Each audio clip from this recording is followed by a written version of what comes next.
Bill Gates का जन्म एक संपन्न परिवार में हुआ। उनके पिता एक प्रसिद्ध वकील थे और मां एक बैंक की निदेशक थी। बचपन से ही बिल गेट्स पढ़ाई में होशियार थे, खासकर गणित और कंप्यूटर साइंस में उनकी विशेष रुचि थी। उन्होंने 13 साल की उम्र में ही अपना पहला कंप्यूटर प्रोग्राम लिखा। शिक्षा। बिल गेट्स ने हार्वर्ड यूनिवर्सिटी में दाखिला लिया, लेकिन अपनी पढ़ाई बीच में ही छोड़ दी। उनका पूरा ध्यान कंप्यूटर प्रोग्रामिंग और सॉफ्टवेयर डेवलपमेंट पर था। माइक्रोसॉफ्ट की स्थापना 1975 में गेट्स ने अपने बचपन के दोस्त पॉल एलन के साथ मिलकर माइक्रोसॉफ्ट कंपनी की स्थापना की। कंपनी का मुख्य उद्देश्य व्यक्तिगत कंप्यूटर के लिए सॉफ्टवेयर विकसित करना था।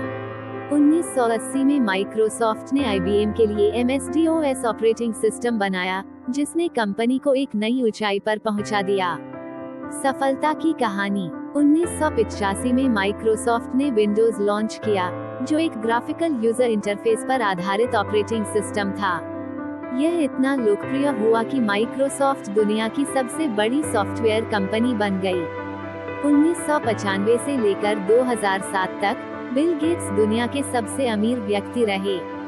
उन्होंने 2008 में माइक्रोसॉफ्ट के CEO पद से इस्तीफा दे दिया, लेकिन वे बोर्ड के सदस्य बने रहे।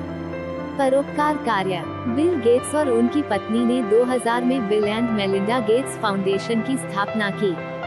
ये फाउंडेशन शिक्षा, स्वास्थ्य और गरीबी उन्मूलन जैसे कार्यों में जुटा है।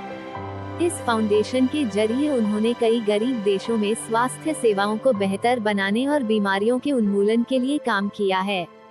पुरस्कार और सम्मान। बिल गेट्स को उनके योगदान के लिए कई सम्मान और पुरस्कार मिले हैं, जिनमें पद्म भूषण, भारत का तीसरा सबसे बड़ा नागरिक सम्मान, और टाइम मैगजीन के पर्सन ऑफ द ईयर का खिताब शामिल है।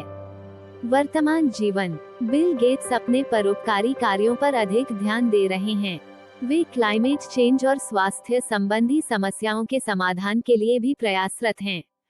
प्रेरणा। बिल गेट्स की सफलता का मुख्य कारण उनका दूरदर्शी दृष्टिकोण, कठोर परिश्रम और समाज सेवा के प्रति उनका समर्पण है। उनका जीवन हमें ये सिखाता है कि अगर व्यक्ति में जुनून और कड़ी मेहनत करने की लगन हो, तो वह असाधारण सफलता प्राप्त कर सकता है।